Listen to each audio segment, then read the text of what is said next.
Well, now that you have your growth plan, you got your team lined up, implementing program standardization is next. This is essential for maintaining consistency across all of your locations. And this involves creating standardized procedures, training programs, and other materials to ensure that every location operates according to the same standards. But right there is when most business owners stop. They focus on the operations of the business, but not the design and build and site criteria for that new location to get open. Create a spec book. Make sure the design is consistent. All the materials are accounted for. This will allow you during the construction phase to obtain unit pricing.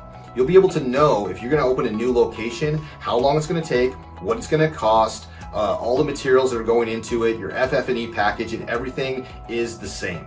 If you've always wondered why a Chick-fil-A or a McDonald's or a Taco Bell look the same, it's because of program standardization. It is essential to duplicating and rolling out a similar product type across the country.